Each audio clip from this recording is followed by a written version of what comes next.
बच्चों, क्या हाल चाल? बढ़िया एकदम। तो न्यूक्लियाई का लेक्चर नंबर 5 और आज हम पढ़ने जा रहे हैं बहुत से इंटरेस्टिंग टॉपिक्स न्यूक्लियाई चैप्टर के। सबसे पहले हम पढ़ेंगे मास एनर्जी इक्विवेलेंस। आइंस्टीन की famous equation E is equals to mc square. मैंने अपने हाथ पे उसका टैटू भी बनवाया है, थोड़ा डिफरेंट है। m is equals to E divide by c square. ऐसा क्यों लिखा है आज के लेक्चर में समझ में आएगा, बहुत मजा आएगा। उसके बाद हमें पढ़ना है मास defect and binding energy. Mass defect, किसी किसी न्यूक्लियर रिएक्शन में मास गायब हो जाता है, मास डिसअपियर हो जाता है, उसी को हम बोलते हैं मास डिफेक्ट। और उससे जुड़ी हुई एनर्जी बाइंडिंग एनर्जी, अभी डिटेल में समझाएंगे। और उसके बाद हमें पढ़ना है nuclear stability and binding energy per nucleon. Nuclear stability से यह पता चलेगा कि क्यों कोई न्यूक्लियस स्टेबल है और क्यों दूसरा न्यूक्लियस अनस्टेबल है। यहां से आपको यह भी पता चलेगा, जो दो फेमस रिएक्शन आपने सुने होंगे, न्यूक्लियर फिजन और न्यूक्लियर फ्यूजन, वो क्यों होते हैं। तो बहुत इंटरेस्टिंग लेक्चर होगा आज का, जल्दी से कॉपी और पेन निकाल लो। एक बात और, हो सकता है ये टॉपिक आप पहले पढ़ चुके हो, बट इस वीडियो के बाद आपको मजा आ जाएगा, क्लैरिटी आ जाएगी टॉपिक की। तैयार हैं आप? तो yes, my name is Alak Pandey and this is your and only your beautiful सा चैनल फिजिक्स वाला। तो हेडिंग लगाएंगे mass energy equivalence. Mass energy equivalence शुरू करते हैं यहीं से। मास एनर्जी इक्विवेलेंस, चाहो तो बगल में आप लिख लो E is equals to mc square.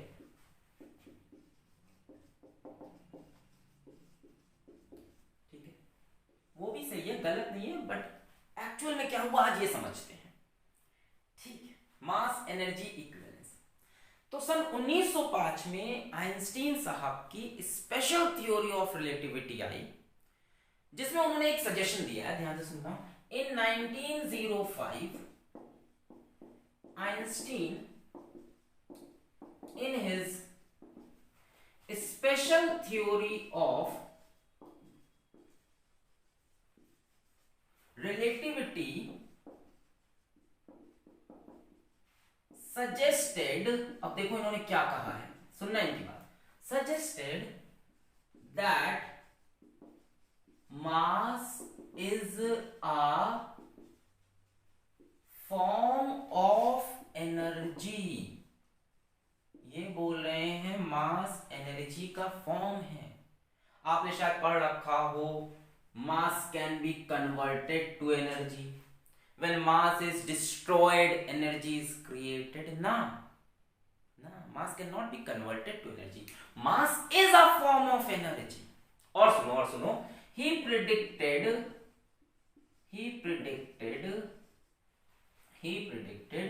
mass and energy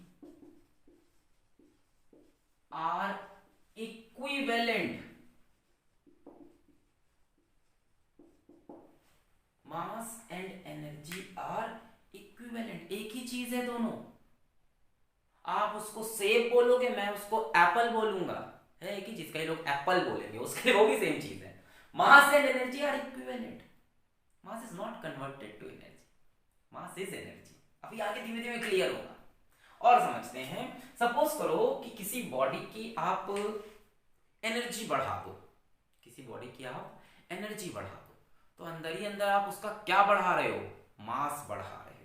देखो, if energy of a body is increased by amount E, अरे हीट कर दिया बॉडी को, किसी तरह से इसको आपने एनर्जी E दे दी, किसी बॉडी को E एनर्जी दी, तो इसका मास भी बढ़ जाएगा। एनर्जी बढ़ी तो मास बढ़ेगा। It's mass increases by m where अब आ रही है असली line, m is equals to E बटे c square.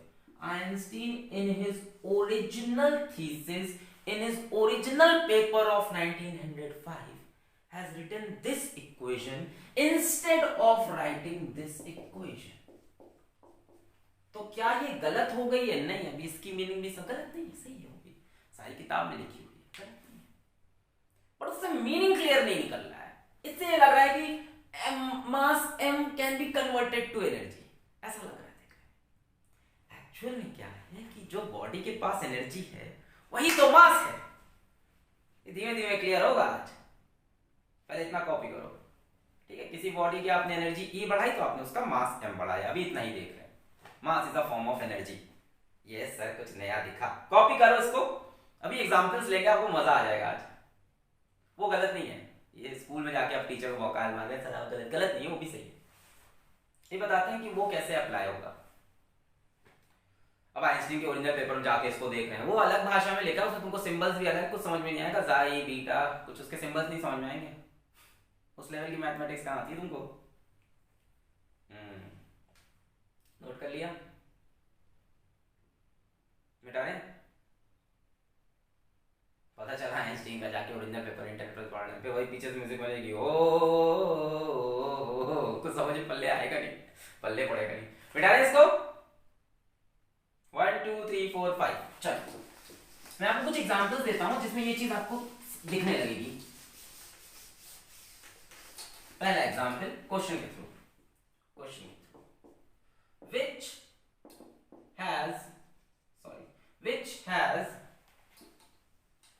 has more mass, a stationary ball or an identical moving ball? किसके पास ज्यादा मास है? एनर्जी नहीं पूछा, किसके पास ज्यादा मास है, स्टेशनरी बॉल के पास कि आइडेंटिकल मूविंग बॉल के पास? तो आंसर बड़ा सिंपल है इसका, सभी लोग समझ गए होंगे। बोलो बोलो बोलो बोलो, आंसर मूविंग बॉल के पास। कैसे? Mass of moving ball is equals to mass of stationary ball. जितना स्टेशनरी मतलब जब रुकी हुई थी बॉल, तो वो मास तो है ही इसके पास चलते वक्त, है ना। जब बॉल मूव कर रही है तो उसके पास वो मास तो है ही, साथ में उसके पास एक एक्स्ट्रा मास आ गया है, m extra. What is m extra? m extra is equals to the kinetic energy divided by c square. समझे? आपने इसको एक एनर्जी एक्स्ट्रा दे दी कि नहीं? ये स्टेशनरी बॉल है, इसका मास m मान लो, और ये मूविंग बॉल है ना, रोल कर रही है, मान लो ऐसे आगे बढ़ रही है घूमते हुए, v वेलोसिटी से आगे जा रही, ओमेगा से घूम रही है, तो इसका मास m तो होगा ही होगा जो इसका है, साथ में एक एडिशनल मास आएगा because of its kinetic energy. इन दोनों में से किसकी एनर्जी ज्यादा है? इसकी। एक और वैसे एनर्जी इसमें हीट एनर्जी, क्योंकि वो ग्राउंड से लगातार फ्रिक्शन मिल रहा है, फ्रिक्शन की वजह से हीट बन रही होगी, तो वो हीट एनर्जी भी आएगी, है ना। तो m एक्स्ट्रा में एक तो ये टर्म आएगा, एक साथ में ये भी आ जाएगा, जो भी आपकी हीट एनर्जी जनरेट हुई है डिवाइड बाय c स्क्वायर। समझ गए? अब बात समझ में आ रही है? किसके पास कुछ एक्स्ट्रा मास है, किसकी वजह से एनर्जी? एक तो काइनेटिक एनर्जी आएगी, एक यहाँ पे फ्रिक्शन होगा, उससे हीट जनरेट होगी, तो कुछ हीट एनर्जी भी आ जाएगी। तो ये दोनों एनर्जी आपको दिखाई किस फॉर्म में पड़ेंगी? मास के फॉर्म में। मास के फॉर्म में। मास is a property of energy. लिख लो, बहुत प्यारी लाइन है। Mass is a property that all energy exhibits. Mass is a property that all energy exhibits. सारी एनर्जीज मास दिखाती हैं। क्या लाइन बोल रहे सर आप? मास is a property that all energy exhibits, लिख सकते हो, ठीक है। तो मूविंग बॉल के पास ज्यादा मास है, एक बॉल जो ठहरी और एक बॉल जो चल रही है, चलने वाली बॉल का मास ज्यादा है। अब ये मास क्यों नहीं रियल लाइफ में फील होता, इसका रीजन बड़ा क्लियर है कि c की वैल्यू बहुत बड़ी होती है साहब, और c स्क्वायर कितना ही बड़ा हो जाएगा। जस्ट इमेजिन करो, c की वैल्यू होती है 3 इंटू 10 टू दी पावर 8, तो बच्चों c स्क्वायर हो जाएगा 3 इंटू 10 टू दी पावर 8 का whole square, which is very very high. अब बच्चों ये इतना बड़ा हो जाता है, जब ये क्वांटिटी इतनी बड़ी हो जाएगी तो डेफिनेटली जो m एक्स्ट्रा आपको मिल रहा है that will be very very small. इसीलिए डे टू डे लाइफ में ये मास हमें पता नहीं चलता, पर 0.0000 है तो कुछ। अरे काइनेटिक एनर्जी कितनी बना लोगे, बहुत ज्यादा थोड़ी ना बनेगी, इससे कंपैरिजन थोड़ी ना कर पाओगे। 3 × 10⁸ का होल स्क्वायर 10⁻16 नीचे 10 की पावर 16।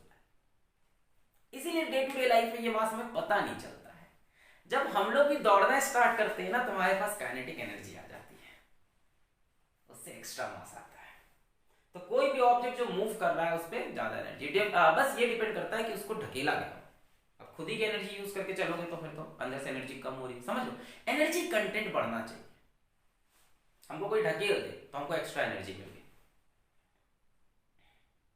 थोड़ा बहुत फील आया होगा, थोड़ा बहुत आया होगा। मिटा दें इसको, एक सवाल लेते हैं, मिटा दें। ओके, अभी और डेप्थ में जाएंगे, जितना बता रहे हो उतना नोट करो, अभी बहुत डेप्थ में जाने वाले हैं। अभी तो ऐसी बात करेंगे कि आप एकदम दिमाग आपका खुल जाएगा, ये क्या बात हुई। पहले इतना समझो, question number 2, find the increase in mass of 1 kg water when it absorbs 4.2 into 10⁻³ joules of energy। अगर आप पहचान रहे हो तो ये वाटर की स्पेसिफिक हीट कैपेसिटी होती है। इतनी हीट देने पे 1 kg वाटर का टेम्परेचर 1 डिग्री सेल्सियस बढ़ जाता है या 1 केल्विन बढ़ जाता है। इतनी हीट अगर आप 1 kg वाटर को दोगे तो उसका टेम्परेचर 1 डिग्री सेल्सियस बढ़ जाता है। पर आज सवाल ये नहीं है, आज सवाल है कि इतनी हीट देने पर क्या पानी का मास भी बढ़ेगा। यही तो हम पढ़ रहे हैं कि एनर्जी बढ़ी तो मास बढ़ा। मास is a property that all energy exist, तो बिल्कुल बढ़ेगा मास, कुछ तो बढ़ेगा। कितना बढ़ेगा, E/c², इतना मास बढ़ जाएगा।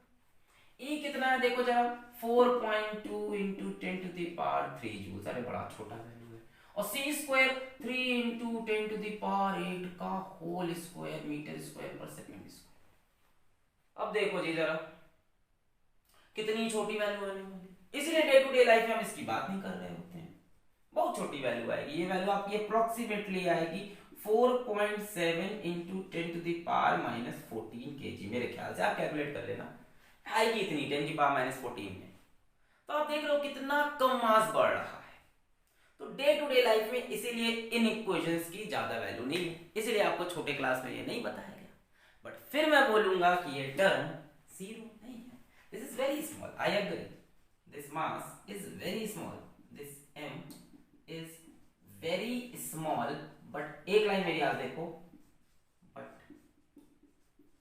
नॉट बढ़ता है। किसी भी चीज की आप एनर्जी बढ़ाओगे तो उसका मास बढ़ता है। एनर्जी बढ़ाने से मास बढ़ता है, एनर्जी बढ़ाने से मास बढ़ता है। तो मास है क्या, मास है क्या यार। किसी चीज की एनर्जी बढ़ाया तो उसका मास बढ़ गया, मास है क्या चीज। कभी सोचो, mass is the amount of matter contained, है क्या मास। आओ देखते हैं, इसको मिटाते हैं। अभी तो इतना समझ में आया कि चीज की एनर्जी बढ़ाएंगे तो उसका मास बढ़ेगा। कितना बढ़ेगा, E/c²। अब मैं कह रहा हूं मास चीज क्या है फिर। एनर्जी से ही अगर मास आ रहा है तो मास क्या है। मिटा दे इसको। चलो आप सबसे बड़ा बेसिक सवाल, व्हाट इज मास।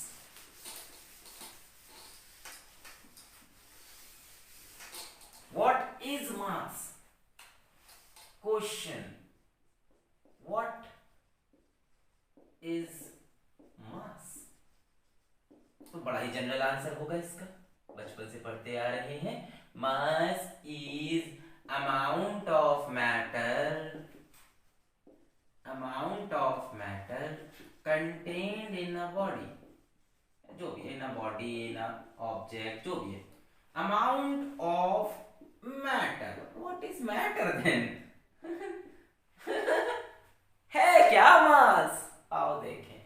अच्छा समझ लो ये वो बॉडी है जिसमें अमाउंट ऑफ मैटर होता है, ठीक है। इन एन ऑब्जेक्ट कर लेते हैं, ऑब्जेक्ट अच्छा लगता है ना, बॉडी सॉडी अच्छा वर्ड नहीं है। इन एन ऑब्जेक्ट,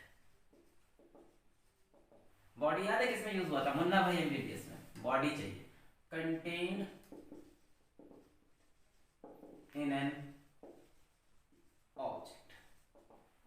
अच्छा, तो ऑब्जेक्ट की बात करते हैं। ये रहा ऑब्जेक्ट जिसमें मैटर है। मैटर मतलब क्या है? एटम्स है। यानी ये ऑब्जेक्ट बना है छोटे छोटे छोटे छोटे एटम से बना है। किससे बना है? एटम से बना है। मेड अप ऑफ, ठीक है, MUO, made up of, MUO, made up of atoms. अच्छा, क्या एटम्स के पास कोई फोर्स ऑफ अट्रैक्शन होती है? पढ़ रखा होगा आपने, inter atomic forces of attraction. बिल्कुल होती है। अगर कोई दो बॉडी आपस में एक दूसरे को अट्रैक्ट कर रही हैं तो क्या वहां पे पोटेंशियल एनर्जी का टर्म होना चाहिए? आपने इलेक्ट्रोस्टैटिक्स में देखा, चार्ज अट्रैक्ट करते हैं या रिपेल करते हैं तो वहां पे एक पोटेंशियल एनर्जी का टर्म आता है। आपने ग्रेविटेशन चैप्टर में देखा है कि मासेस एक दूसरे को अट्रैक्ट करते हैं तो ग्रेविटेशनल पोटेंशियल एनर्जी आती है। यानी जहां भी फोर्स ऑफ अट्रैक्शन वगैरह होती है या रिपल्शन होती है वहां पे आता है पोटेंशियल एनर्जी। तो यहाँ पे एक पोटेंशियल एनर्जी होगी एटम्स की, PeA लिख लिया। दूसरी चीज, क्या मैटर के अंदर जो एटम होता है वो ऐसे बैठा रहता है? नहीं, गैसेस में बहुत तेज वाइब्रेट करता है, लिक्विड में थोड़ा धीमे और सॉलिड्स में बहुत कम, पर करता तो है। यानी इसका हो रहा होगा वाइब्रेशन, इसका हो रहा होगा क्या? वाइब्रेशन। अब बच्चों किसी चीज का अगर वाइब्रेशन होगा जुम जुम जुम जुम जुम जुम तो उसके पास आएगी काइनेटिक एनर्जी। क्या पता ये रैंडम मोशंस भी कर रहा हो गैसेस के केस में, भूलो नहीं, गैसेस के पास डिग्री ऑफ फ्रीडम होती है, जुम जुम जुम घूमती रहती है। मतलब कहीं ना कहीं इनके पास काइनेटिक एनर्जी भी होगी। एटम अपनी जगह पे, माना सॉलिड्स माना अपनी जगह पे रुके, वाइब्रेट तो कर रहे हैं, तो हम ये मान के चलते हैं कि इनके पास काइनेटिक एनर्जी भी है एटम्स के पास। सॉलिड के केस में सिर्फ वाइब्रेशन, गैसेस के केस में वाइब्रेशन भी है, मोशन भी है, रोटेशनल भी है। चलो आगे बढ़ते हैं, आगे बढ़ते हैं, आगे बढ़ते हैं साहब, मजा आने वाला है आज। अभी तो एटम्स की बात हुई। ये बताओ एटम किससे बना है? मेड अप ऑफ, बार बार ये करेंगे, मेड अप ऑफ। एटम किससे बना है? Electron, proton, neutron. बहुत बढ़िया। चलो ये रहा शेल, इसमें है इलेक्ट्रॉन 1 2 जितने भी हों, और ये रहा न्यूक्लियस। अभी इसको सिर्फ न्यूक्लियस बोल रहे हैं, ठीक है, अभी इसको भी खोलेंगे, अभी सिर्फ न्यूक्लियस। क्या इलेक्ट्रॉन न्यूक्लियस की तरफ अट्रैक्ट होता है? बिल्कुल होता है। दो चार्जेस एक दूसरे को अट्रैक्ट कर रहे हैं तो कौन सी एनर्जी आई? Potential energy. इसको हम बोल देते हैं पोटेंशियल एनर्जी ऑफ इलेक्ट्रॉन। वैसे तो वो सिस्टम की हुई इलेक्ट्रॉन न्यूक्लियस की हम नाम दे दे रहे हैं पोटेंशियल एनर्जी ऑफ इलेक्ट्रॉन, नाम में क्या रखा। दूसरी चीज, क्या ये इलेक्ट्रॉन अपनी जगह पे रुका होता है? नहीं, जोए जोए जोए जोए घूमता रहता है, बोहर मॉडल में देखा है। यानी इस इलेक्ट्रॉन के पास होगी kinetic energy, kinetic energy of electron. चलो, क्या इलेक्ट्रॉन को हम और आगे तोड़ सकते हैं? नहीं, ये फंडामेंटल पार्टिकल है, इससे ज्यादा नहीं तोड़ा गया आज तक। क्या न्यूक्लियस को आगे तोड़ा जा सकता है? बिल्कुल, न्यूक्लियस को आगे तोड़ सकते हैं। तो न्यूक्लियस की बात करते हैं, made up of, made up of. Nucleus is made up of nucleons, nucleus is made up of nucleons. अरे न्यूक्लियॉन्स मतलब कुछ नहीं, प्रोटॉन न्यूट्रॉन।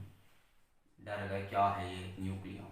न्यूक्लियस के अंदर क्या होता है? प्रोटॉन न्यूट्रॉन होता है। अच्छा एक बात बताओ, क्या प्रोटॉन न्यूट्रॉन आपस में एक दूसरे को अट्रैक्ट करते हैं? करते हैं भैया, वरना न्यूक्लियस में बंद के कैसे रहेंगे? सर प्रोटॉन प्रोटॉन तो रिपल करेंगे, पॉजिटिव चार्ज होता है, but overall nuclear force dominate करती है, तभी तो बंद है। यानी यहाँ पे इनके बीच में एक फोर्स है, न्यूक्लियर फोर्स, तो इसकी वजह से भी आ जाएगी पोटेंशियल एनर्जी, है ना, पोटेंशियल एनर्जी ऑफ न्यूक्लियॉन्स। किसकी वजह से आई है? मैं लिख दे रहा हूं, न्यूक्लियर फोर्स की वजह से। प्रोटॉन प्रोटॉन में होती है, प्रोटॉन न्यूट्रॉन में होती है, न्यूट्रॉन न्यूट्रॉन में होती है, और सबकी बराबर होती है। चार्ज से इस फोर्स का कोई लेना देना नहीं है। इंफॉर्मेशन लेते जाओ सर, न्यूक्लियर फोर्स का चार्ज से कोई लेना देना नहीं। जितनी प्रोटॉन प्रोटॉन है उतनी प्रोटॉन न्यूट्रॉन में, उतनी न्यूट्रॉन न्यूट्रॉन में। न्यूक्लियॉन्स के लिए है, जो न्यूक्लियस के अंदर है न्यूक्लियस।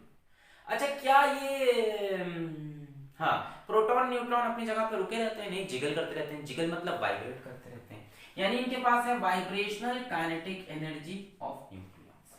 यहां तक बात आई। ये क्या थे? प्रोटॉन न्यूट्रॉन, P और N, P और N। क्या proton neutron most fundamental particle है? नहीं, मॉडर्न डे फिजिक्स में ये मोस्ट फंडामेंटल नहीं है। माना गया है कि ये बनते हैं क्वार्क्स और एंटी क्वार्क से। तो हम प्रोटॉन की बात कर लेते हैं अभी। Basically proton is made up of, तो प्रोटॉन बना होता है क्वार्क और एंटी क्वार्क से। तो उसको हम रिप्रेजेंट करेंगे म्यू डी और क्यू से। कुछ नहीं, सिंबल है, छोटे और पार्टिकल है, ऐसे समझो। अब ये पार्टिकल क्या करते हैं, अपनी एक फील्ड बनाते हैं। फील्ड बनाते हैं मतलब जैसे ग्रेविटेशनल फील्ड, इलेक्ट्रोस्टैटिक फील्ड, मतलब एक दूसरे को अट्रैक्ट करते हैं। तो फिर से यहाँ पे आ गई पोटेंशियल एनर्जी, किसकी? क्वार्क एंटी क्वार्क की। दूसरी चीज, ये पार्टिकल भी क्या करेंगे, लगातार वाइब्रेट करते रहेंगे। तो फिर से आ गई vibrational kinetic energy of quark. क्या क्वार्क एंटी क्वार्क भी किसी और चीज से बने हैं? अब माना जाता है कि यहाँ पे आगे कहानी है कि ग्लूऑन फील्ड है, पर उतना अंदर हम नहीं जा रहे, इतना काफी है। अब तुम सुनो, इस ऑब्जेक्ट का जो मास है ना, इस ऑब्जेक्ट का जो मास है ना, मास ऑफ ऑब्जेक्ट, वो होता क्या है? What is mass? What is mass? सवाल ये था ना आज का, what is mass? Mass of object is nothing but sum of all these energy divided by c square. Potential energy of atom plus kinetic energy of atom plus potential energy of electron plus kinetic energy of electron plus potential energy of nucleons plus vibrational kinetic energy of nucleons plus potential energy of quark plus vibrational kinetic energy of quark divided by c square. ये होता है किसी भी चीज का mass. Sure है sir? पहले copy करो। कहानी में झोल है थोड़ा सा। Divide by C square. दो तीन बातें मैं और बताता चलूं। पहली बात कि यहाँ पे आने वाली कई पोटेंशियल एनर्जी नेगेटिव है, ये सुन लो ध्यान से। इसमें से कई एनर्जी नेगेटिव भी होती है, जिसकी वजह से मास का टर्म नेगेटिव में जा सकता है, बट काइनेटिक एनर्जी उसको बचा लेती है। कई बार बचाती है, कई बार नहीं। दूसरी बात, ये जो मास आया है वो इस ऑब्जेक्ट का 99% मास आता है। 1% मास कहां से आ रहा है अभी पता नहीं चल पाया है। बोला गया है कि ग्लूऑन फील्ड जो होती है उसकी वजह से हो रहा है, गारंटेड नहीं। सो ये जो मास है, this contributes for 99% mass of any object.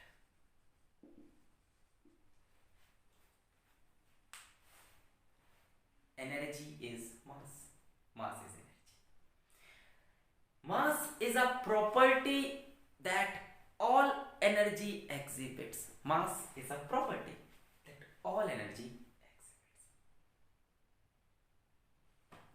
हम सब एनर्जी से बने हैं। बोला जाता था ना, आप जितनी भी अच्छी किताबें पढ़ते हो, जितनी भी रिलीजियस किताबें पढ़ते हो, जितनी भी आप एकदम मतलब हाई लेवल किताब जितनी पढ़ोगे, धार्मिक चले जाओ, जैसे भी चले जाओ, वहां लिखा होता है कि हम एनर्जी से बने हैं। Here it is. No, I'm not some preacher कि हम प्रूफ कर रहे हो, बता रहा हूँ यही है सच्चाई दुनिया की। सारी एनर्जी ले लो, divide by C square, that contributes 90% of your 99% of your mass. 1% is intrinsic mass, उसके बारे में आज तक नहीं पता है। 1% इंट्रिंसिक मास, उसका भी बता रहा हूँ कि कुछ फील्ड हैं जिनके लिए रिस्पॉन्सिबल कहा जा रहा है, बट अभी उस पर हम नहीं जा रहे। So now you felt what actually mass is. Mass is a property that all energy exhibits. Mass is not the amount of matter contained in a body, it is the amount of energy contained in a body. लिख सकते हो ये line चाहो तो। Mass is amount of, कहाँ लिखूं, यहाँ लिखूं बॉक्स बना के। Mass is an idea about amount of energy. Amount of matter की जगह बोल सकते हैं amount of energy divide by C square. इसमें से कोई भी एनर्जी कम हो जाएगी, मास कम हो जाएगा। और समझ रहे, आप बोलते हो सर इसके मान लो न्यूक्लियॉन्स कम प्रोटॉन न्यूट्रॉन होंगे तो कम एनर्जी होगी, तो मास लास्ट में कम आएगा। नोट करें इसको। मास is an idea about amount of energy.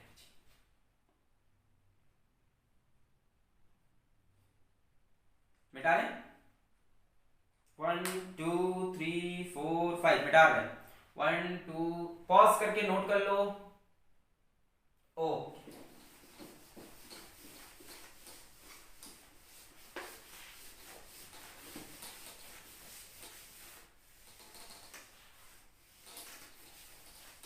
So what is mass का आंसर मैं लिखता हूं, चलो answer, mass is a property that all energy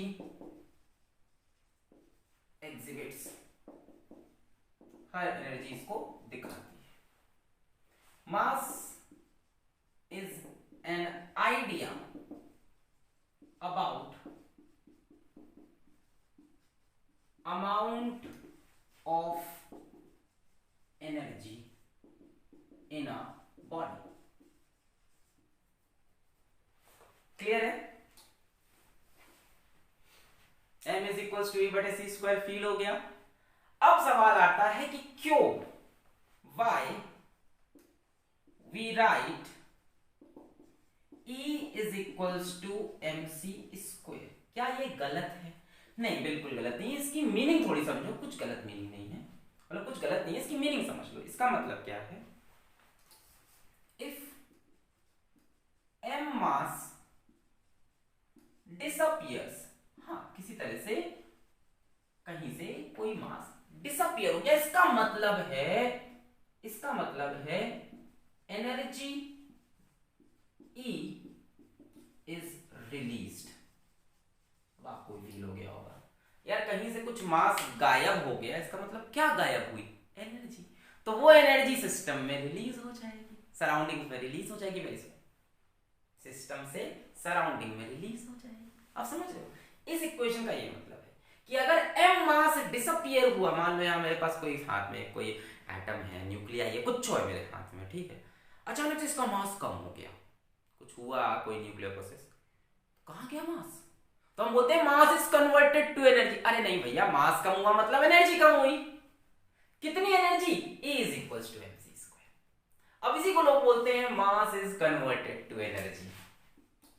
mass is converted to energy. तो क्या ये गलत है? पता नहीं, ये डिसीजन आपके हाथ में हम छोड़ते हैं।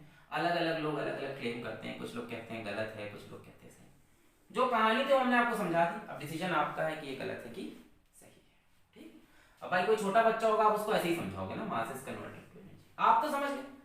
इसका मास गायब हुआ मतलब क्या हुआ होगा? अंदर अंदर कोई एनर्जी गायब हुई होगी। गायब तो हो नहीं सकती energy, can neither be created not be destroyed, तो एनर्जी बाहर निकल आई होगी। If m mass disappears, energy E is released। तो हम लोग यही बोलते हैं मास m is converted to energy। समझ में आ गया? एकदम पक्का पक्का समझ में आ गया, हल्का हल्का। Mass is converted to energy हम लोग बोलते हैं। हम क्या कह रहे हैं कि कहीं से m मास गायब हुआ, इसका मतलब कहीं से अंदर से एनर्जी गायब हुई होगी, तभी तो मास कम हुआ है। एनर्जी गायब तो हो नहीं सकती, वो एनर्जी बाहर निकल आई। कितनी energy? E is equal to M C square. कहां से आ रहा है ये? आ तो इसी से रहा है ना, m is equal to E बटे सी स्क्वायर। जितना मास गायब हुआ वो एनर्जी के फॉर्म में दिखने लगा। ठीक है, I leave the decision up to you, मैं नहीं कह रहा कि ये गलत है, नोट कर लें। अब आते हैं कि मास डिसअपियर कैसे होता है, इस टॉपिक पे आते हैं। बड़ा इंटरेस्टिंग टॉपिक है। क्या सच में मास गायब होता है? बिल्कुल होता है। पॉज करके नोट कर लें। So we come to the next topic. Okay.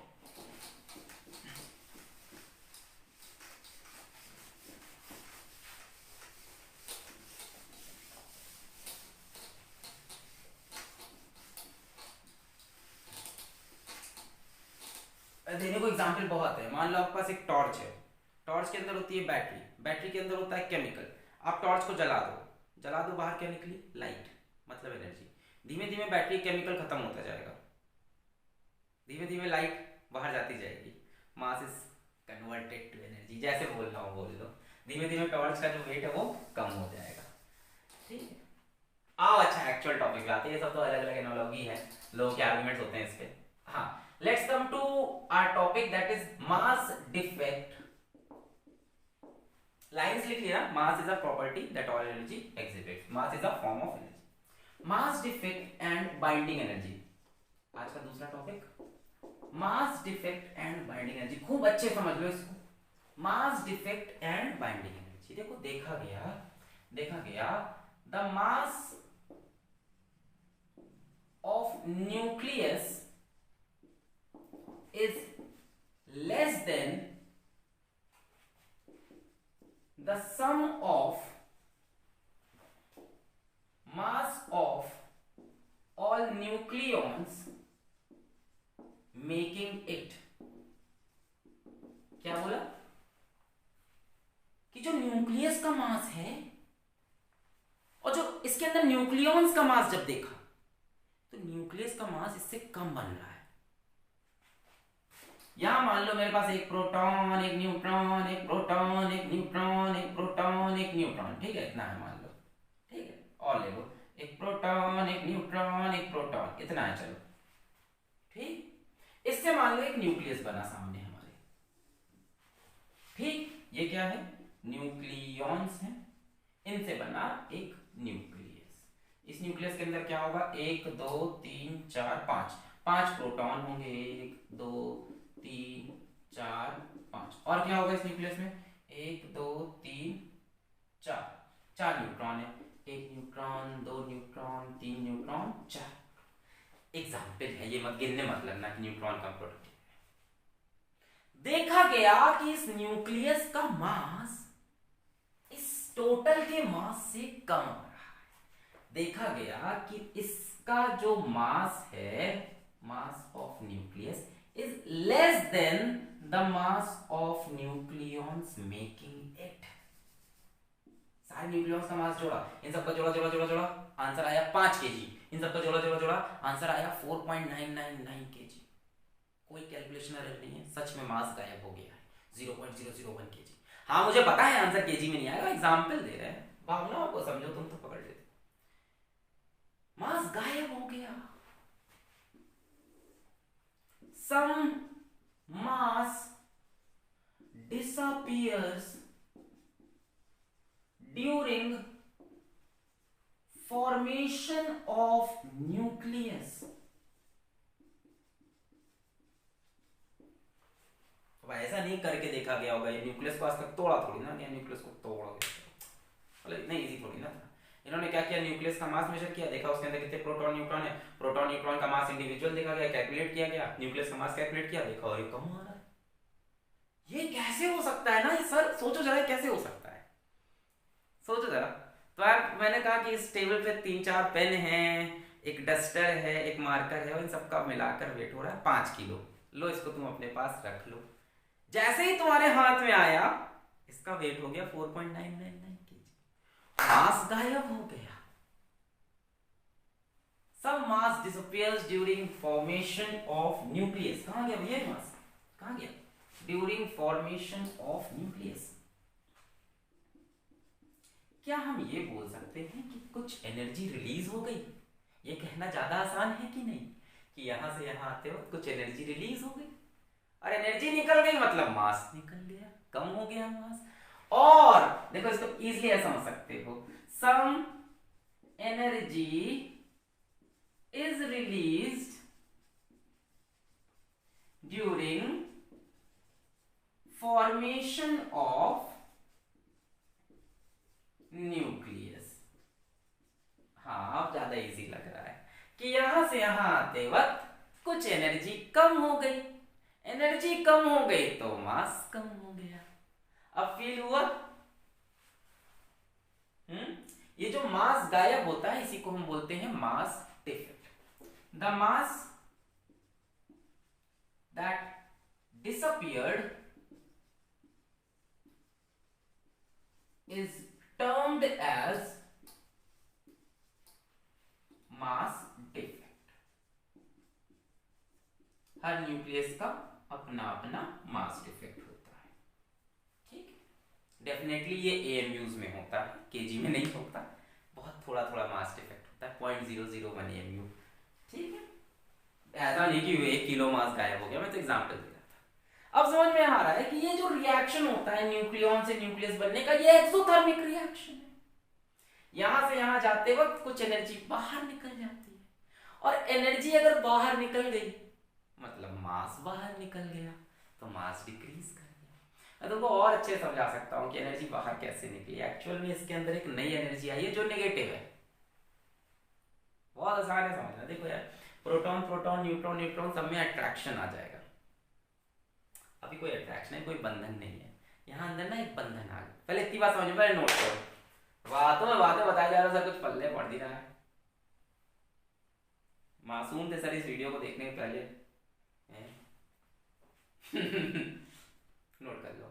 अभी क्लियर हो गया है कि जो मास of nucleus that is less than the mass of the nucleus, that means it. Why? Because यहां से यहां जाते हो कुछ एनर्जी रिलीज हो रही है। अब मैं तुम्हें बता रहा हूं कि एनर्जी रिलीज क्यों हो रही है, ये भी फील कर सकते हो। देखो अब सुनो, जो प्रोटॉन प्रोटॉन है, जो प्रोटॉन न्यूट्रॉन है, जो न्यूट्रॉन न्यूट्रॉन है, सबके बीच में लग रही है न्यूक्लियर फोर्स, सबके बीच में लग रही है न्यूक्लियर फोर्स, सबके बीच में लग रही है न्यूक्लियर फोर्स। और बच्चों अगर अट्रैक्शन की फोर्स आएगी तो आएगा पोटेंशियल एनर्जी, और बच्चों यहाँ पे जो पोटेंशियल एनर्जी आता है वो नेगेटिव होता है। खत्म। यहां से यहां आने में एक नई नेगेटिव एनर्जी क्रिएट हुई, मतलब इसकी एनर्जी ओवरऑल कम हो गई, मतलब इसका मास ओवरऑल कम हो गया। छोड़ो, जो वो लिखूंगा नहीं ये सब बातें, कंफ्यूज हो जाओगे अभी इतने। This is an exothermic reaction, और इसका उल्टा सोचो तो एंडोथर्मिक। यहां से यहां आने के लिए एनर्जी देनी पड़ेगी। मैंने ये बताया कि इसके अंदर ना एक फोर्स आ रही है, न्यूक्लियर फोर्स। उस फोर्स से जो पोटेंशियल एनर्जी, फोर्स नेगेटिव नहीं है, उससे जो पोटेंशियल एनर्जी बन रही है वो नेगेटिव है। तो नेगेटिव एनर्जी आने से इसकी एनर्जी कम हो गई, इसका मास कम हो गया। और सोचो, तो मास डिफेक्ट पे आते हैं अपन। क्लियर है? ये सारे न्यूक्लियस के साथ होता है, दुनिया के हर न्यूक्लियस के साथ ऐसा हो रहा है।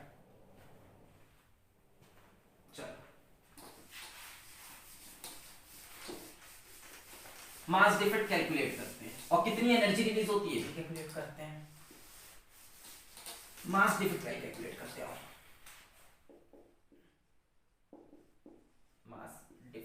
मास डिफेक्ट को बच्चों डिनोट किया जाता है डेल्टा एम से। डिफेक्ट है, चेंज है, कुछ चेंज हुआ है, डेल्टा एम से।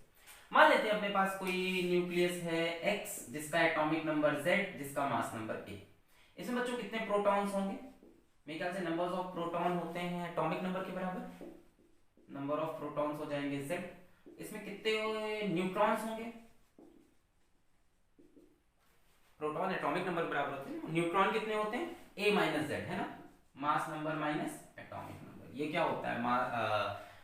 ये क्या होता है? सम ऑफ प्रोटॉन न्यूट्रॉन, और ये प्रोटॉन तो इसमें से माइनस करें। अच्छा, so delta M is equals to mass of nucleons minus mass of nucleus. Nucleus का मास कम है ना, उधर जाते हैं कुछ एनर्जी रिलीज हो रही है। मास of nucleons means mass of all protons plus mass of all neutrons minus mass of nucleus, यही तो है। अच्छा, ठीक। मास ऑफ प्रोटॉन को हम बोल देते हैं mp, मास ऑफ न्यूट्रॉन को हम बोल देते हैं mn। कितने प्रोटॉन है Z, तो मास ऑफ प्रोटॉन हो जाएगा Z times of mass of proton. भाई इसके अंदर कितने प्रोटॉन है? Z प्रोटॉन है, एक प्रोटॉन का मास mp माना। सारे न्यूट्रॉन्स का मिला के मास कितना हो जाएगा बच्चों? A minus Z, mass of neutron. और न्यूक्लियस के लिए सिंबल यूज कर लेते हैं X का। This is the value of mass defect.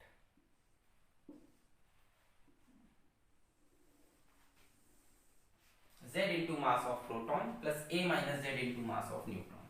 कई किताबों में क्या होता है बच्चों, कई किताबों में क्या होता है, यहाँ पे Z into mass of hydrogen लिख दिया जाता है, क्योंकि हाइड्रोजन में एक प्रोटॉन ही होता है, एक इलेक्ट्रॉन भी होता है। इलेक्ट्रॉन का मास बहुत छोटा है, नेगलेक्ट कर देते हैं, ठीक है। तो कई किताब में आपको ये डेल्टा एम ऐसा लिखा हुआ भी दिखे तो घबराना मत। Z into mass of hydrogen plus A minus Z into mass of neutron minus mx। बोलो कंफ्यूज तो नहीं है भाई? हाइड्रोजन में होता ही क्या है? एक प्रोटॉन, एक इलेक्ट्रॉन। तो इलेक्ट्रॉन तो बहुत कम मास होता है, उसको हटा दो, ऐसे भी लिखा होता है। मैं क्या बता रहा हूँ कि यहाँ पे आपके पास कुछ प्रोटॉन्स हैं, कुछ न्यूट्रॉन्स हैं, और उससे बन गया एक न्यूक्लियस, ठीक है।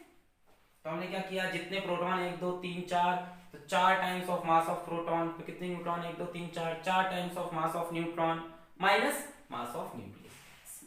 क्लियर? Mass defect. मैंने कहा प्रोटॉन की जगह मास ऑफ हाइड्रोजन भी लिखा हो सकता है, क्योंकि हाइड्रोजन की कहानी क्या है? हाइड्रोजन के न्यूक्लियस में एक प्रोटॉन है, अगल बगल एक इलेक्ट्रॉन। इलेक्ट्रॉन का मास बहुत कम होता है। Clear? This is mass defect. अच्छा, यानी यहां से यहां जाते हो इतना मास गायब हो रहा है। कितनी एनर्जी गायब हो रही है, कितनी एनर्जी गायब हो रही है, कितनी एनर्जी गायब हो रही है, ये भी पता करना चाहिए। ये बता कितनी एनर्जी गायब हो रही है। The energy release, delta E बोलते जो एनर्जी रिलीज हो रही है, ई भी बोल सकते हो। डेल्टा ई कितनी होगी, बोलो बोलो बोलो, डेल्टा एम इंटू सी। बोलो सही, बोलो सही। अब समझ में आया। यही बता रहा था कि if m mass is if m mass disappears e energy is released। तो कितनी एनर्जी रिलीज हुई, E is equals to, यहां पे एक इक्वेशन सही है, E is equals to mc square. इतनी एनर्जी रिलीज हो जाएगी delta mc square. So this delta E will be equal to z into mass of proton plus a minus z into mass of neutron minus mx into c square। इतनी energy बच्चों release हो जाएगी during the formation of a nucleus. Note करो पहले, during the formation of a nucleus. Note करो। अब बच्चों ये जो एनर्जी रिलीज हुई, इसी डेल्टा ई को हम बोलते हैं बाइंडिंग एनर्जी।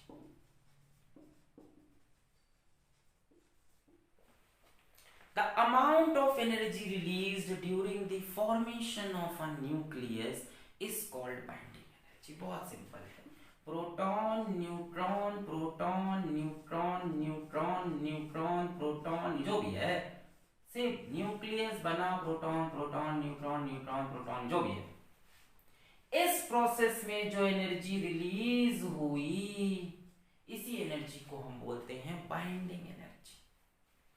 देखने का इसको एक और नजरिया हो सकता है, क्या? अब देखो बाइंडिंग एनर्जी को हम कैसे लिखें। एक तो तरीका ये हो गया, the amount of energy release during the formation of a nucleus. कितनी एनर्जी रिलीज होगी, मास डिफेक्ट निकाल लो, delta M into C square कर लो।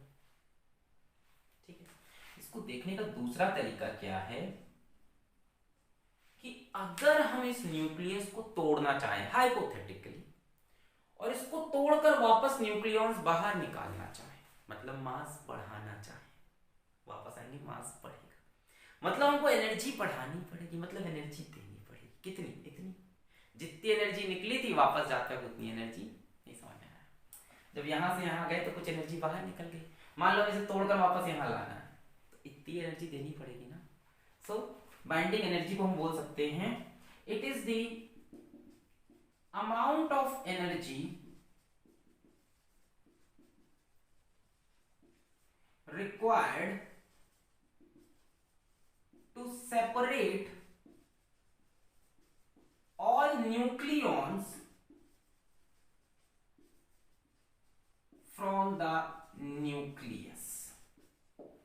ये डेफिनेशन लिखी होती है, बट एक्चुअल में ये एनर्जी आई कहां से, मैंने आपको समझा दिया। एक्चुअल में तो एनर्जी ये रिलीज हो रही ड्यूरिंग द फॉर्मेशन। क्यों हो रही है बताया, क्योंकि इसके अंदर एक पोटेंशियल एनर्जी नेगेटिव आई है, एनर्जी कम हो गई तो वो बाहर आ गई। अब इतनी ही एनर्जी इसको दोगे तो वापस ये न्यूक्लियॉन्स में कन्वर्ट होगा। It is the amount of energy required to separate all nucleons from the nucleus. देखो बोर्ड पे वही लिखेंगे जो एग्जाम में लिखना है, तो है तो यही। What is binding energy? It is the amount of energy required to separate all nucleons from the binding energy किसके इक्वल होती है, delta M into C square, where delta M is the mass defect. How is binding energy and mass defect related, समझ में आ गया होगा ये तो। ये डेल्टा एम इसी की इक्विवेलेंट एनर्जी है। यहां से आते वक्त एनर्जी गायब हो रही है, या बोल दो मास गायब हो रहा है। वापस आना है तो मास बढ़ाना पड़ेगा, यानी एनर्जी देनी पड़ेगी। कितनी एनर्जी देनी पड़ेगी? बाइंडिंग एनर्जी के बराबर। अब मुझे बताओ कौन सा न्यूक्लियस ज्यादा स्टेबल है, जिसकी बाइंडिंग एनर्जी कम है या जिसकी बाइंडिंग एनर्जी ज्यादा है? सोचो, एक न्यूक्लियस को तोड़ने के लिए मान लो 5 मेगा इलेक्ट्रॉन वोल्ट की एनर्जी चाहिए, दूसरे न्यूक्लियस को तोड़ने के लिए मान लो 10 मेगा इलेक्ट्रॉन वोल्ट की एनर्जी चाहिए। कौन सा न्यूक्लियस स्टेबल है? 10 वाला, क्योंकि उसको तोड़ने के लिए ज्यादा एनर्जी चाहिए। जितनी ज्यादा बाइंडिंग एनर्जी उतना स्टेबल न्यूक्लियस। थोड़ा सा भी चेंज भी करेंगे आगे, बट अभी इतना समझो, थोड़ा स्टेबिलिटी की कहानी भी समझ में आ गई। मोर बीई, बी मतलब binding energy, more stable nucleus. अभी इसको और अच्छे समझाएंगे, एकदम 100% सही नहीं है ये, थोड़ा बहुत रियलाइज होगा। भाई एक न्यूक्लियस को तोड़ने के लिए 5 जूल एनर्जी चाहिए, दूसरे को तोड़ने के लिए 10 जूल एनर्जी चाहिए। कौन सा ज्यादा स्टेबल है? 10 जूल है। इसको तोड़ने में ज्यादा एनर्जी लग रही है, क्योंकि इसके बनते वक्त ज्यादा एनर्जी रिलीज हुई होगी। जितनी एनर्जी रिलीज होती है सिस्टम उतना स्टेबल बनता है। ये तो पढ़ा ही होगा। जहां एनर्जी रिलीज होती है सिस्टम कैसा बनता है? स्टेबल। हर कोई चाहता है अपनी लोएस्ट एनर्जी में रहना। अरे जितनी एनर्जी रिलीज होगी मतलब उतनी नेगेटिव पोटेंशियल एनर्जी, यानी उतनी स्ट्रॉन्ग न्यूक्लियर फोर्स, उतना स्टेबल न्यूक्लियस। अब तो समझ में आया भाई। जिसको तोड़ने के लिए 10 जूल एनर्जी चाहिए मतलब बाइंडिंग एनर्जी बहुत ज्यादा है, मतलब बहुत एनर्जी रिलीज हुई है, मतलब यहाँ पोटेंशियल एनर्जी बहुत नेगेटिव है, यानी फोर्स ऑफ अट्रैक्शन बहुत ज्यादा है। तो जितनी ज्यादा बाइंडिंग एनर्जी उतना स्टेबल न्यूक्लियस। बाइंडिंग वर्ड क्यों है? बाइंडिंग मतलब बाउंड करके रखता है न्यूक्लियस को। तो समझ में binding energy as it bounds the nucleons in nucleus. Main बात मैं बताने भूल गया, ये किताबों में लिखी होती है, नाम ये क्यों पड़ा है। बाइंडिंग एनर्जी सर नेगेटिव होता है कि पॉजिटिव होता है? पॉजिटिव होता है, क्योंकि देखो उसका डेफिनेशन ये लिखा है, it is the amount of energy required. ये सवाल तो मेरे को पूछना ही था सर। पॉजिटिव नेगेटिव से बड़ा डर लगता है, पॉजिटिव होता है बाइंडिंग एनर्जी। ठीक, amount of energy required, definition ऐसे चिपका दी है ना, मिटा रहे हैं। चलो, मास डिफेक्ट किसमें होता है? एमयू में। अब जरा एक सवाल कर लेते हैं, मिटा है इसको। ओके, क्वेश्चन लिखो, find the binding energy associated with, find the binding energy associated with mass defect of 1 AMU। Question, find the binding energy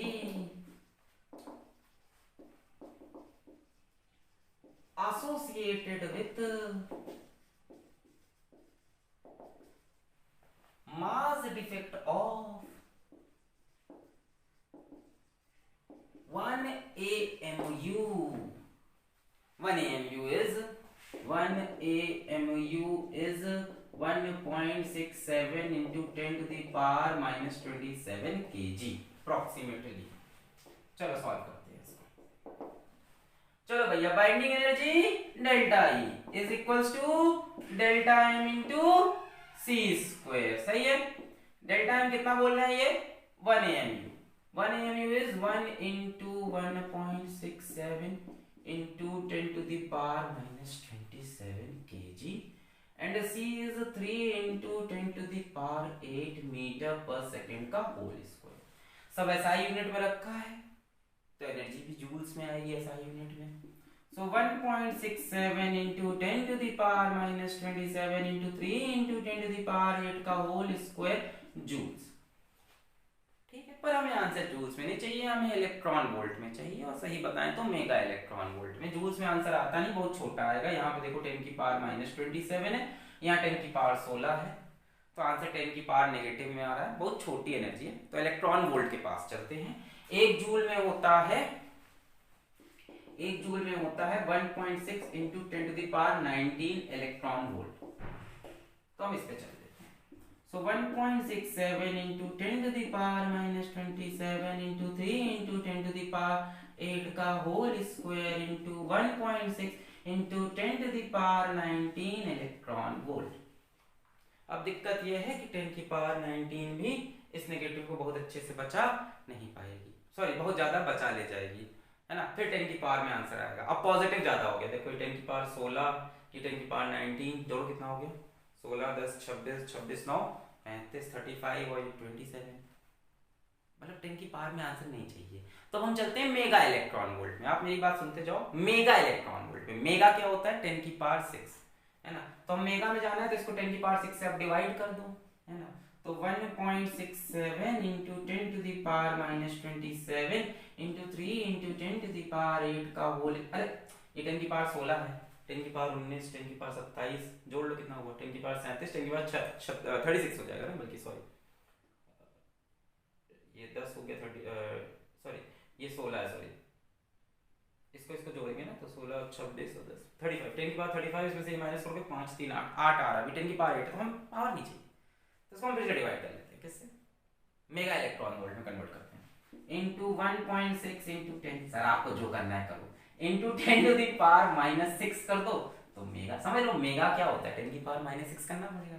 अब करने के बाद जो आंसर आया दैट इज 931.5 मेगा। क्या सीखा आपने कि जो एक एएमयू का मास है इट इज इक्विवेलेंट टू 931.5, जो एक एएमयू का मास है it is equivalent to 931.5 mega electron volt. अगर दो एएमयू का मास होता तो it would be equivalent to 2 into 931.5 mega electron. यानी अगर डेल्टा एम एएमयू में मास डिफेक्ट है तो जो बाइंडिंग एनर्जी होगी that will be delta M into 931.5 mega electron volt. ये बन गया अपना शॉर्टकट, ना सी से मल्टीप्लाई करना ना सी का स्क्वायर करना, सबसे फ्री। भाई मास डिफेक्ट तो एएमयू में ही होगा ना, न्यूट्रॉन प्रोटॉन का मास तो सब एएमयू में होता है, न्यूक्लियस का मास एएमयू, तो अगर एएमयू में मास पता चल जाए तो इस इक्वेशन की जरूरत ही नहीं है। एक एएमयू में इतनी एनर्जी, दो एएमयू में इतनी एनर्जी, डेल्टा एम एएमयू में इतनी एनर्जी। सो बाइंडिंग एनर्जी का आप शॉर्टकट में एक फॉर्मूला लिख सकते हो कि delta E is equals to delta M into 931.5 mega electron. Condition सिर्फ इतनी है कि डेल्टा M किसमें हो, एटॉमिक मास यूनिट में। फायदा समझे सब करने का। अब बाइंडिंग एनर्जी का फॉर्मूला क्या बन गया आपका, delta M into 931.5 mega electron. Note कर delta M into 931.5 mega electron volt binding energy का नया फॉर्मूला। बस मास को किसमें रखना, अब एग्जाम में सवाल आ गया कि 1 केजी के मास में क्या बाइंडिंग एनर्जी है, या find the amount of energy released when 1 KG of mass is converted to energy, लिख सकते हैं वो ऐसे। तो तब ये मत लगा देना यार एमयू, तब तो 1 केजी इंटू 3 इंटू 10 पावर 8 पूरा प्रोसीजर। चलिए आगे बढ़े। ओ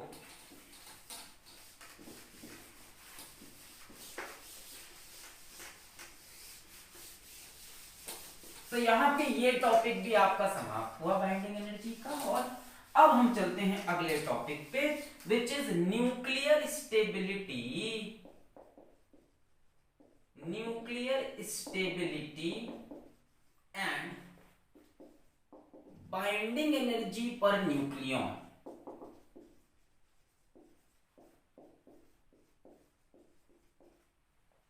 बड़ा प्यारा टॉपिक है, आइए देखते हैं। Nuclear stability and binding energy per nucleon.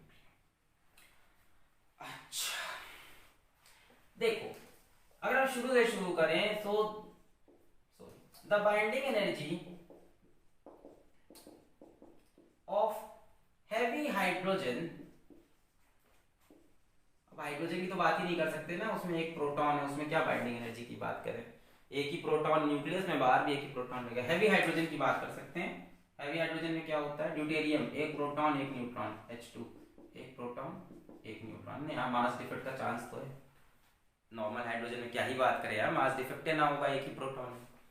Heavy hydrogen is 1.1 mega electron volt, किसी किसी किताब में 2.2 देता है, पता नहीं वो गलत है, 1.1 mega electron volt, and that of uranium 238, ये इसका मास नंबर है, 238 is 1800 mega electron volt. Difference क्या है, मास नंबर बढ़ा है, इसका मास नंबर कम है, इसका मास नंबर ज्यादा है। तो एक बड़ा सिंपल चीज देखा गया, binding energy increases with increase in mass number. Mass number के लिए सिंबल होता है ए। जैसे जैसे मास नंबर बढ़ेगा वैसे वैसे बाइंडिंग एनर्जी बढ़ेगी। अभी आप थोड़ी देर पहले ये कह रहे थे कि स्टेबिलिटी बाइंडिंग एनर्जी पर डिपेंड करती है। जितनी ज्यादा बाइंडिंग एनर्जी होगी न्यूक्लियस उतना स्टेबल होगा। भाई जिसकी बाइंडिंग एनर्जी ज्यादा है उसको तोड़ने के लिए ज्यादा एनर्जी चाहिए होगी। कहा था ना हमने, अपनी बात को हम कॉन्ट्रडिक्ट करेंगे धीमे धीमे, देखना। चलो, this means that Fe mass number 56 with binding energy करीब करीब 492 mega electron volt is less stable then uranium 238 with binding energy 1800 mega electron volt. अगर हम ये लॉजिक मान के चलें कि कब, दिस मीन्स कब, मतलब अगर हम ये लॉजिक मान के चलें कि stability is directly proportional to binding energy, अगर हम ये लॉजिक मान के चलें तो आयरन जिसकी बाइंडिंग एनर्जी वैल्यूज आपको याद नहीं करनी, करीब करीब 492 है, वो यूरेनियम से कम स्टेबल है। जबकि रियलिटी कुछ और कहती है, आयरन का न्यूक्लियस मोस्ट स्टेबल है। But in reality Fe56 is most stable nucleus।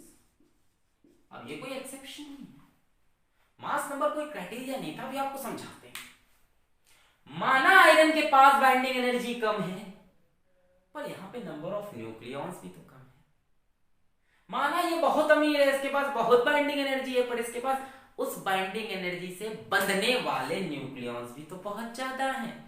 इतनी बाइंडिंग एनर्जी में इतने न्यूक्लियॉन को बांधना है, इसको इतनी बाइंडिंग एनर्जी में सिर्फ इतने न्यूक्लियॉन को बांधना है।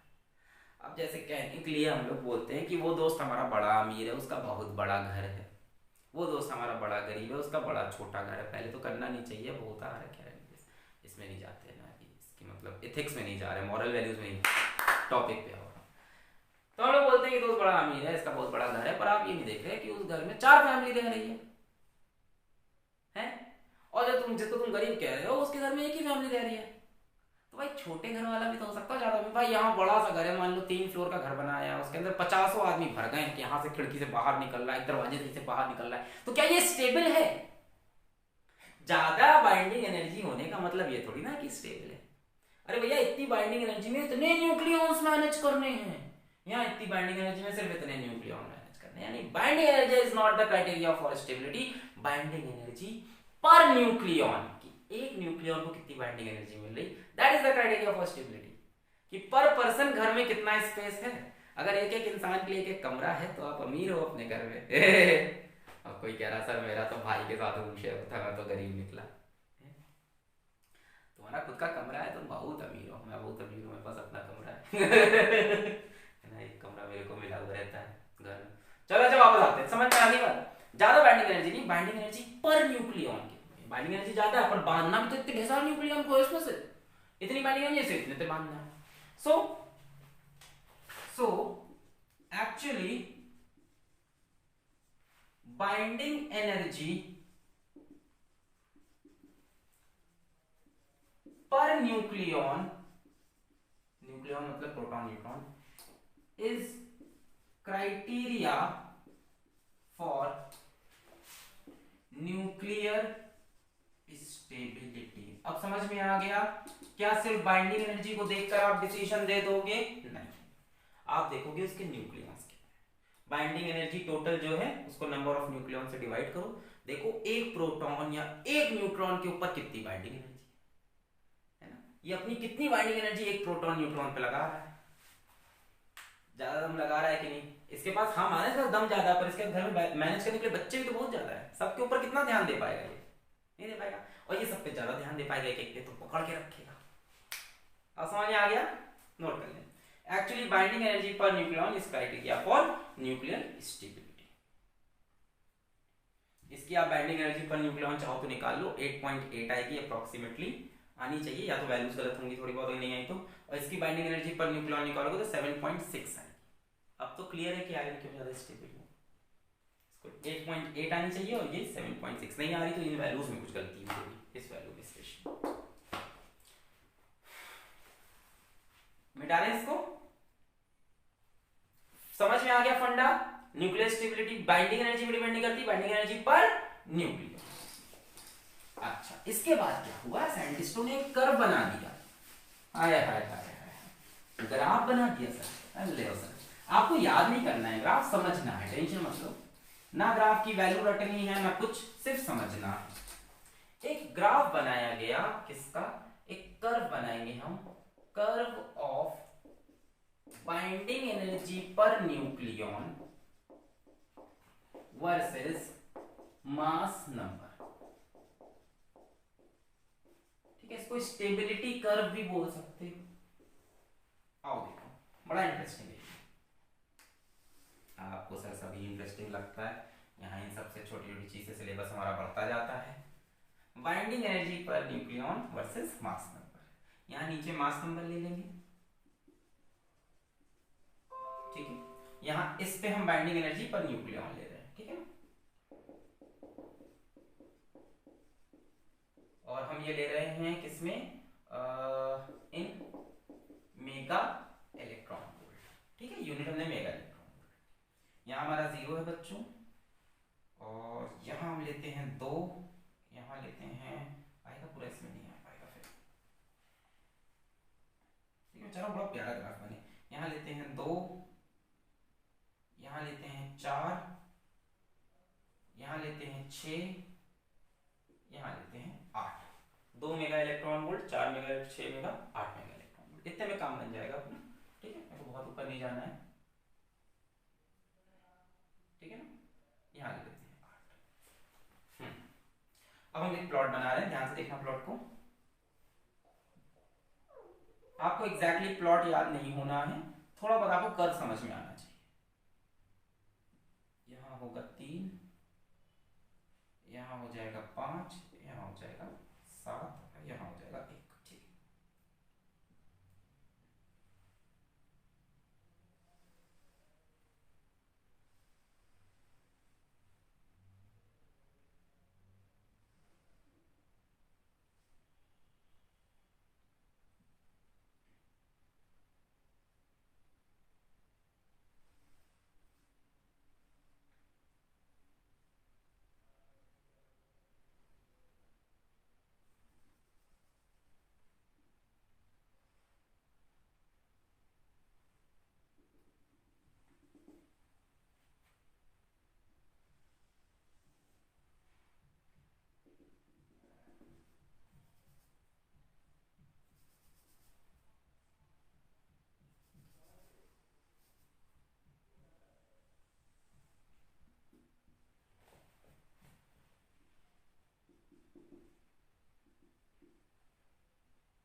देखो ऐसा कुछ प्लॉट बनता है, this is normal helium, normal carbon, normal oxygen, and that is normal iron, and then goes uranium over here list में।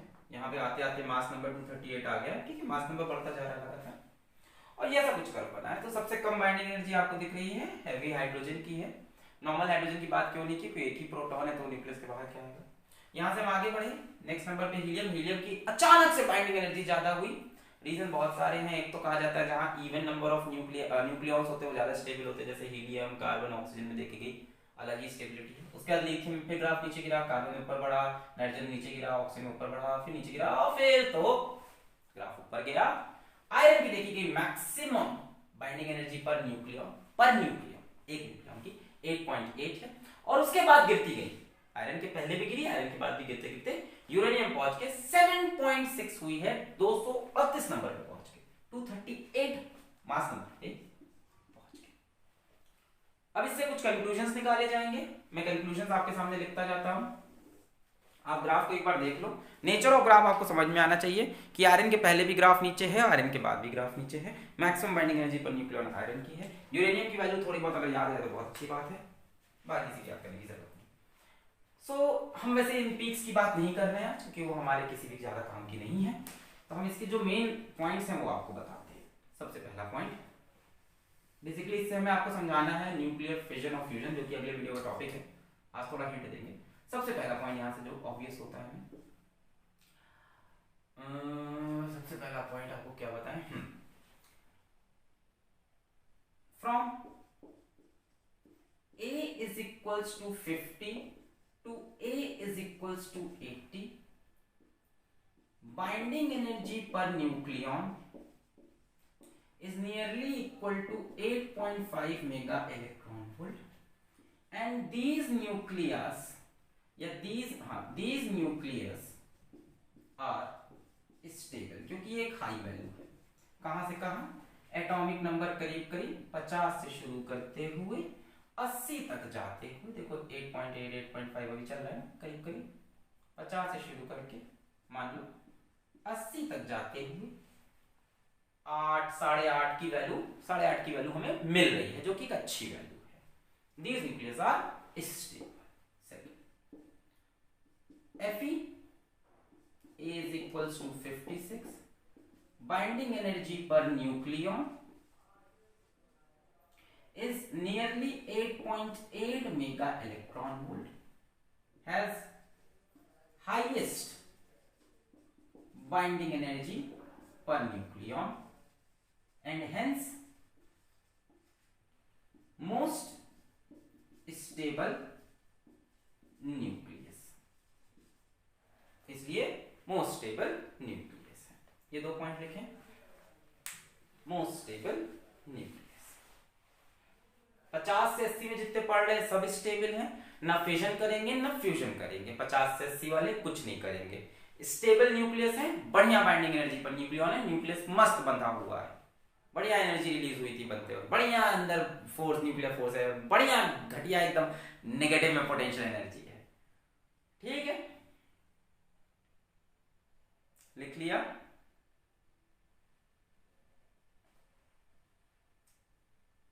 मिटा रहे, थर्ड पॉइंट मिटा के लिखेंगे, मिटा रहे। ओके, तो 50 से 80 में कोई टेंशन नहीं है, 50 से 80 बेस्ट, और 56 पे तो सबसे बेस्ट आयरन आ गया। थर्ड पॉइंट देखो, after A is equals to 80, या ऐसे लिख लो, for A greater than 80 the binding energy per nucleon decreases slowly, and for A is equals to 238, जब 238 न्यूक्लियन हो गया, प्रोटॉन न्यूट्रॉन बहुत बढ़ गए हैं, तब ये घटते घटते it reaches binding energy per nucleon की वैल्यू 7.6 मेगा इलेक्ट्रॉन वोल्ट। अब ये जो न्यूक्लियस हैं 80 से बड़े, ये हैवी न्यूक्लियस हैं। दीज heavy nucleus या न्यूक्लियाई आर अनस्टेबल, ये स्टेबल नहीं है। स्टेबल कौन है? ये मस्त स्टेबल, ये इतने स्टेबल नहीं है, unstable. They try to gain stability, और स्टेबिलिटी का रास्ता होता है फिजन इनके पास। अभी बताते हैं, न्यूक्लियर फिजन के रास्ते से, ठीक, थ्रू न्यूक्लियर फिजन। पहले लिख लो इतना। तो इधर वाले जो हैं वो न्यूक्लियर फिजन करते हैं, इधर वाले फ्यूजन करेंगे, है ना। अभी बताएंगे, और पहले भी इतना लिखो, लिख लिया कि 80 के बाद binding energy per nucleon decrease करती है, करते करते करते 7.6 हो जाती है। मिटा है? ओके, तो ये हैवी न्यूक्लियस है जो कि स्टेबल नहीं है। Similarly for A less than 50 binding energy per nucleon decreases sharply, है ना, इधर तो देखो बहुत तेजी से नीचे गिरी है, इधर तो स्लोली डिक्रीज की, इधर sharply, and reaches binding energy per nucleon is equals to 1.1 mega electron volt for heavy hydrogen. These nuclei are light and unstable. तो जो बहुत हैवी हैं और जो बहुत लाइट है दोनों अनस्टेबल हैं, क्योंकि बाइंडिंग एनर्जी पर न्यूक्लियॉन की वैल्यू कम है। They try to gain stability, और इनके पास रास्ता क्या होगा? Through nuclear fusion. ये वाले करेंगे फ्यूजन, ये वाले करेंगे फिशन। मिटाए? मिटा रहे? ओ, बातें समझ में आ रही हैं? फिर से हमने क्या क्या पॉइंट पढ़े? 4-5 पॉइंट। सबसे पहला कि 50 से 80 बाइंडिंग एनर्जी पर न्यूक्लियॉन बढ़िया, 8.5 मेगा इलेक्ट्रॉन वोल्ट मस्त है, यहाँ पे स्टेबिलिटी है। फिर हमने पढ़ा कि इसके 80 से इधर जाने में बाइंडिंग एनर्जी पर न्यूक्लियॉन गिरते गिरते गिरते यहाँ पे 7.6 पहुंचती है, तो ये हैवी न्यूक्लियस है, स्टेबल नहीं है। स्टेबल बनने के लिए न्यूक्लियर फिशन करेंगे। यहाँ पे 50 से नीचे आते गिरते गिरते गिरते गिरते 1.1 हो जाती है, ये भी स्टेबल नहीं है, अनस्टेबल है। स्टेबिलिटी के लिए न्यूक्लियर फ्यूजन। अब मेरी एक बात सुनो बच्चों, 4 पॉइंट हो गए, 5वां point, to gain stability, to gain stability, to gain stability क्या होना चाहिए? To gain stability binding energy must increase, है कि नहीं? To gain stability binding energy बढ़ेगी तभी तो स्टेबिलिटी मिलेगी, है ना? अच्छा, अब एक चीज सुनो, in any nuclear reaction where binding energy increases, energy is always released। बहुत आसान लग रहा है आपको, हमने भी समझ में आएगा। मान लो कोई न्यूक्लियस X से Y बना, इसकी बाइंडिंग एनर्जी मान लो है, पर न्यूक्लियॉन की बात नहीं करता, बाइंडिंग एनर्जी मान लो इसकी है 100 मेगा इलेक्ट्रॉन वोल्ट और इसकी 120 मेगा इलेक्ट्रॉन वोल्ट। तो यहां से यहां आते वक्त एनर्जी रिलीज हुई कि एब्जॉर्ब हुई? जो बता दे उसको पार्ले की किस्मी बार छोटे वाली 1 रुपए में 2 आती है। यहां से यहां आते, सब भूल लो, सब भूल लो। अभी इतना समझो, स्टेबिलिटी कैसे मिलेगी? बाइंडिंग एनर्जी बढ़नी चाहिए तभी मिलेगी। किसी भी न्यूक्लियर रिएक्शन में अगर, अभी सब भूल जाओ फिजन फ्यूजन, किसी भी न्यूक्लियर रिएक्शन में अगर बाइंडिंग एनर्जी बढ़ेगी तो एनर्जी रिलीज होगी। आपको लग रहा है यहां से यहां एनर्जी एब्जॉर्ब है, रिलीज हो रही है, सर्कलात बोल रहे हो, नहीं से रिलीज हो रही है उधर जाते। अच्छा सुनो, इसकी binding energy 100 mega electron volt है। इसका क्या मतलब है?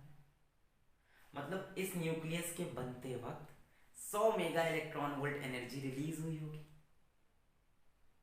इसकी binding energy 120 mega electron volt है। इसका क्या मतलब है?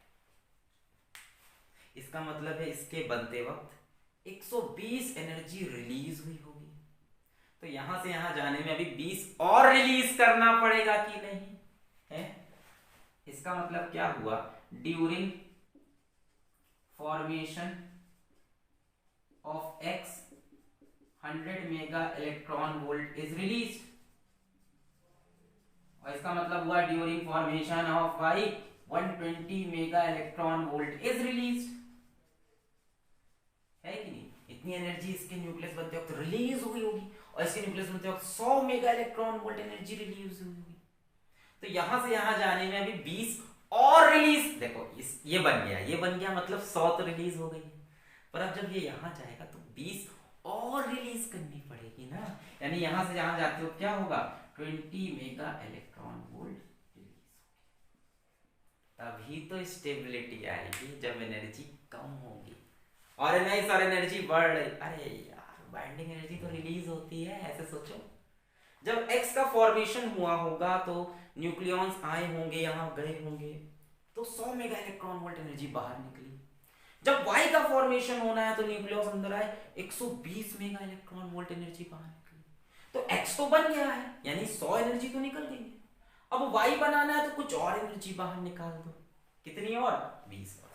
तो एक लाइन पकड़ लो, in any nuclear reaction where binding energy increases energy is always released, बहुत ही पक्की लाइन बता रहे हो, कभी कंफ्यूज नहीं होंगे, जब भी देखो बाइंडिंग एनर्जी बढ़ रही है तो समझ जाओ एनर्जी रिलीज हुई, क्योंकि इसके फॉर्मेशन में 100 निकल चुकी थी, इसके फॉर्मेशन के लिए 120 निकलनी चाहिए तो अभी 20 और निकलेगी, अब समझ जाओगे फिजन फ्यूजन दोनों, अब फिजन फ्यूजन दोनों समझ जाओगे, यहां से नोट करो इतना, ये टोटल बाइंडिंग एनर्जी है, मिटा रहे हैं पॉज करके नोट कर लो, 1 2 3 4 5, चलो अब समझ जाओगे सब, बहुत आसान है यहां से। चलो पहले हैवी न्यूक्लियस की बात करते हैं, let us talk about nuclear fission, इसमें क्या होगा, a heavy nucleus splits into two smaller nuclei of nearly same mass,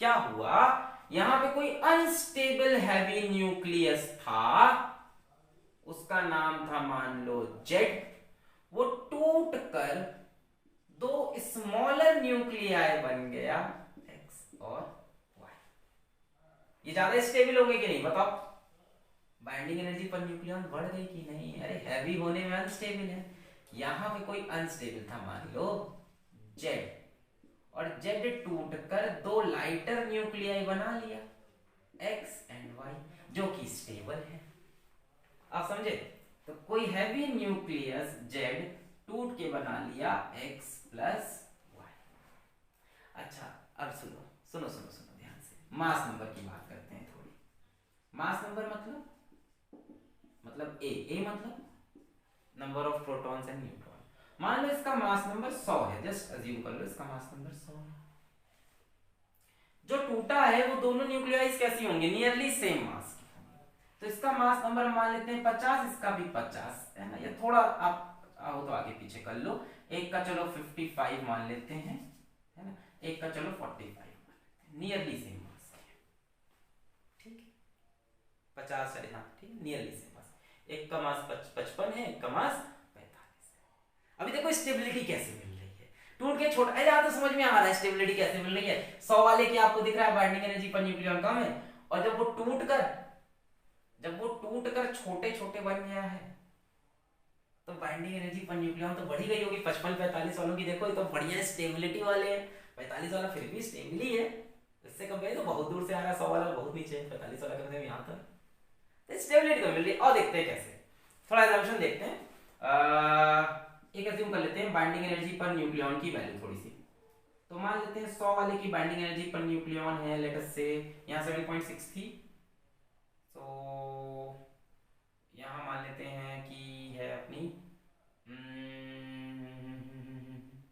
7.5 मान लेते हैं, ऐसी एक रैंडम वैल्यू ले लें, और इसकी 55 वाले की मान लेते हैं 8, 45 वाले की भी थोड़ी कम होगी तो चलो इसको भी हम 8 के आसपास ही मान लो, 8 ही मान लेते हैं, अप्रॉक्स वैल्यू पकड़ो 7.9 8 पकड़ लेते हैं। चलो टोटल बाइंडिंग एनर्जी देखो, बाइंडिंग एनर्जी पर न्यूक्लियॉन एक टोटल, एक न्यूक्लियॉन पे इतनी है और इतने न्यूक्लियॉन है, मास नंबर क्या होते हैं यार,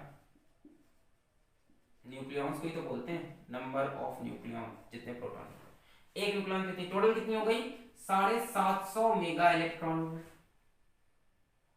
यहाँ कितनी हो गई 8 इंटू 55 8 इंटू 45 यानी 100 इंटू 8 यानी यहाँ टोटल कितनी हो जाएगी 800 मेगा इलेक्ट्रॉन।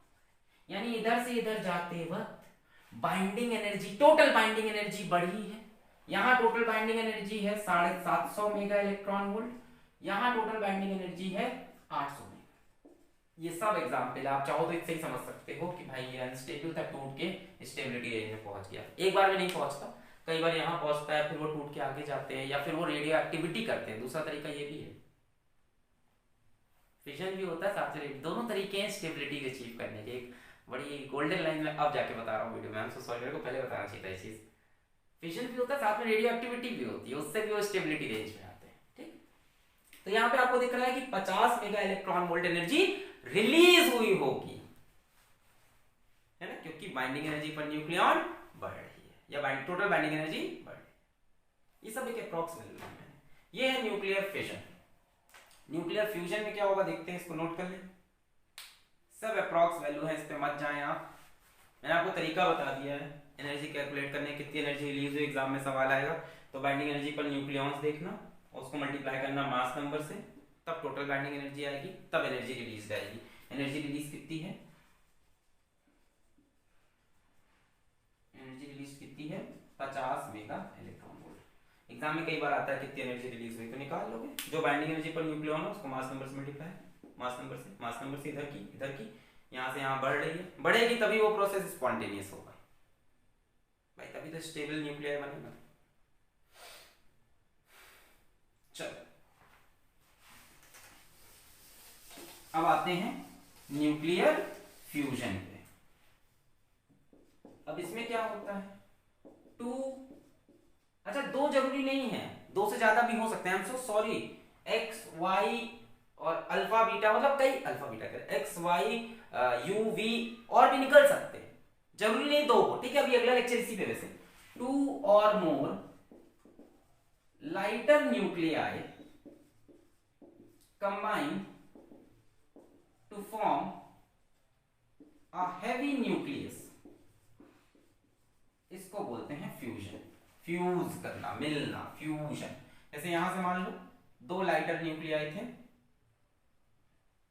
ए और बी, दोनों जुड़कर एक हैवी न्यूक्लियस बना लिए सी। ओवरऑल देखो बाइंडिंग एनर्जी पर न्यूक्लियॉन बढ़ गई,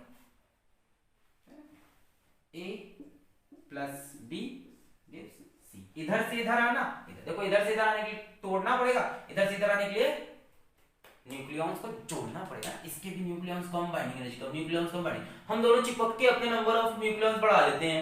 हम लोग क्या करते हैं, चिपक के अपने मास नंबर बढ़ा लेते हैं भाई। मास नंबर बढ़ते ही अपनी बाइंडिंग एनर्जी पर न्यूक्लियॉन बढ़ जाएगी। यहाँ मास नंबर बहुत ज्यादा है, इसको थोड़ा कम कर लेते हैं। मास नंबर कम करने का तरीका, टूट जाओ, न्यूक्लियस आधे आधे पार्ट में कर दो। यहाँ मास नंबर कम है, थोड़ा बढ़ाएं तो स्टेबिलिटी जुड़ जाते हैं, समझे। अच्छा यहाँ मास नंबर मान लो इसका है 2, इसका मान लो 4, 2 और 4 कितना हो जाएगा इसका 6। नंबर ऑफ न्यूक्लियॉन्स 2 है, 4 है, चिपक गई दोनों की न्यूक्लियस, 6 हो गए। बाइंडिंग एनर्जी पर न्यूक्लियॉन तो बहुत कम कम है, बहुत कम कम है, बहुत कम कम है। कितनी है इसकी, एक 3 मान लेते हैं दोनों की, 3 और इसकी कितनी दिख रही है करीब करीब, इसकी तो बहुत बढ़ गई है, 6 हो गई है। Total binding energy 2 3 6, 4 3 12, 6 6 36। तो 6 और 12 इधर कितनी है 18 मेगा इलेक्ट्रॉन वोल्ट, इतना कितनी है 36 मेगा इलेक्ट्रॉन वोल्ट। तो इस तरफ टोटल आ रही है 18 मेगा इलेक्ट्रॉन वोल्ट, इस तरफ 36 मेगा इलेक्ट्रॉन वोल्ट। कितनी एनर्जी रिलीज हुई 18 mega electron volt energy release हुई। अगले लेक्चर में हम पूरा न्यूक्लियर फिजन फ्यूजन भी बनाएंगे। अभी हमने आपको आइडिया दिया स्टेबिलिटी अचीव करने का तरीका है फिजन और फ्यूजन। हैवी न्यूक्लियस कह रहा है कि भाई थोड़ा मास नंबर कम होता तो हम इधर होते हैं, तो कहता है टूट के अपनी न्यूक्लियस को आधा आधा कर लो, मास नंबर कम हो जाएगा। ये कह रहे हैं थोड़ा मास नंबर ज्यादा होता तो हम इधर होते हैं, आगे आते स्टेबल हो जाते। तो कहते हैं काम करते हैं, जुड़ जाते हैं, जोड़ के मास नंबर। ठीक है, बताने में बहुत आसान है, ऐसा होता नहीं है प्रोसेस। अगला लेक्चर इसी पे आएगा, न्यूक्लियर फ्यूजन पे। पढ़ाई करते रहो। All the very best.